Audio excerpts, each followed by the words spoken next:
Morning guys, welcome back to Homestead Seed. My name is Lisa, and if you're new here, I'd love for you to hit the subscribe button below. I'm going to have lots of good content coming up, and if you're a returner, thank you for coming back to watch again. Today I'm going to do some canning of some green beans because we got a really good harvest the other day, more than what we could eat anytime soon. So I'm going to go ahead and get some canned, some green beans in the canner.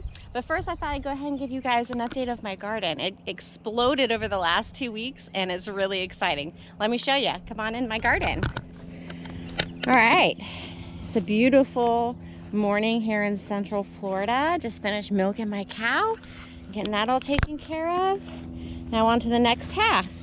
All right, so these are all of my vine stuff that gets really big over here. I'm just gonna let them all intermingle in this area. I'm kind of training the vines to kind of stay with each other.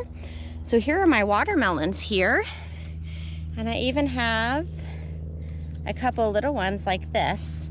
I won't show you all of them, but here's a couple that are right here. So these are sugar baby watermelons, so they'll be little. And then here I have cantaloupes.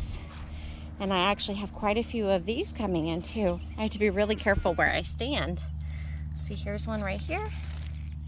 Little cantaloupes, there's a whole bunch of them. There's another big one right there. And then down here I have honeydews.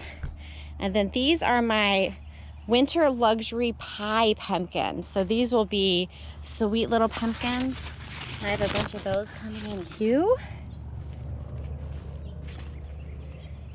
Here's a couple of good ones right there. And it looks like a couple of them have already been pollinated, so they're just going crazy. Look at all the flowers. You can see the bees coming in. And these Calabazzas, these are huge. I mean, the plants are really big. These ones here are a little younger than the ones I have up there. Oh, look at that one. That's a honeydew melon here. Look how beautiful. Do you guys protect your melons anyway when you grow them? I was kind of wondering about that, if I should do something to protect them. I got some spaghetti squashes coming in. A ton of yellow squash. I've already picked a couple rounds off. I'll come through and get these other ones. I don't like them too big. They get kind of nasty. I'm going to come through and trim up some of these zucchini plants here,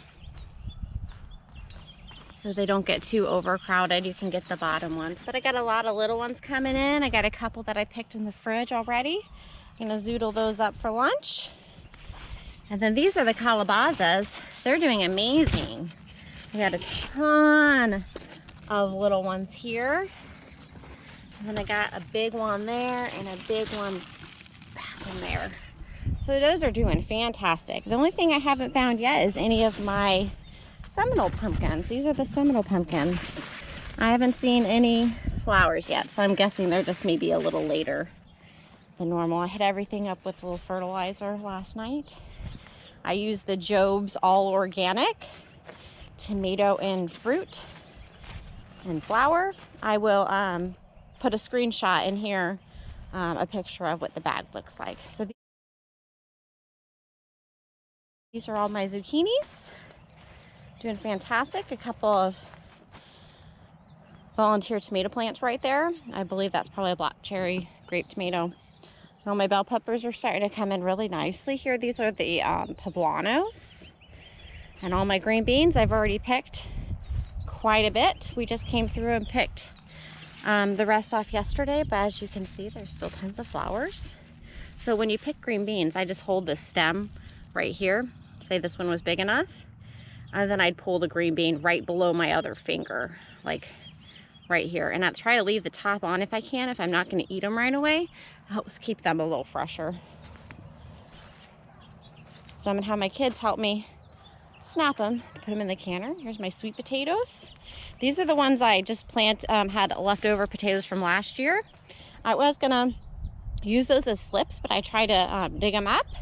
And they already have new roots going, so those roots will become sweet potatoes. So I just left those as an experiment to see if I need to actually cut the slips off and replant those, or if they just grow potatoes like that. And these are all slips that I cut off and planted in. So all my potatoes, not potatoes, all my tomatoes are right here. They're coming in really nicely. These are my Romas in this row nearest me, and then those are slicing, coming in nicely. I got my cattle panel up here for my black cherry grape tomatoes to help support them. They get ridiculously large. So I just kind of tied off to the bottom, and then I'm just gonna weave them through the fence, and as they grow over, I'll weave them back through. So here's all my cucumbers. They're doing really fantastic. Let me see if I can find you a cucumber. The plants are doing really good and flowering, and there's a bunch of little ones like that. So maybe another week. And that's about it. These yard beans aren't doing very good. There was a bunch of aphids and stuff all over them. So I'm just gonna leave them now. I feel like if I pull them, the aphids will move to another plant. So these are just a trial to see if we liked them or not, but we really just enjoy the bush beans instead. All right, let's go inside and get to snapping some green beans. All right, I got the kids snapping. I got 2 nice big bags of green beans. Excuse all the dishes over there, I just finished. They're gonna snap all the ends off and put the green beans over there. And the big ones like this, they're gonna break in 1 or 2 pieces so we can fit them in the jars. All right, great job, guys. All right, so I jumped in to help the kids finish snapping all these green beans and putting them into about 2 or 3 inches long. About that size is good to fit them in the jars. I do cold packing, so I'm just gonna rinse these because I don't wash them right after I pick them. I wait until I'm ready to do something with them until I wash them. So I'm just rinse them with some cool water. I don't spray pesticides or anything, so I'm gonna wash up my jars here, and then I'll go ahead and pack the green beans into the jars and then fill them up with some hot water. Then I have 3 quarts of water in my pressure canner, and I'll put them in there, and I gotta get my book out to see how long it's for. But I'll go ahead and get these washed up and in the jars. All right, guys, I got all my jars washed. What I'm gonna do is put a teaspoon of pink Himalayan salt. It's non-iodized salt. Any non-iodized pickling canning salt would work. This is what I like to use to can with. So I'm doing quart-sized jars, so I put a teaspoon in each jar. And then what I'm gonna do is just put my green beans in there and use my hands to kind of pack them in. And then I have some hot water boiling on the stove. And once I get all these filled with green beans, then I'll pour the hot water on top. All right, so I had enough to fill up 6 jars with the green beans. So now what I'm gonna do is ladle this hot water that I had boiling over my green beans and just fill it up until 1 inch headspace. And what's really amazing is when I use these green beans is I drain off the juice and I save it, and I cook my rice in it or quinoa or anything like that, or you could add it to soups. And it's basically like a vegetable broth. It's like a free byproduct when you do this.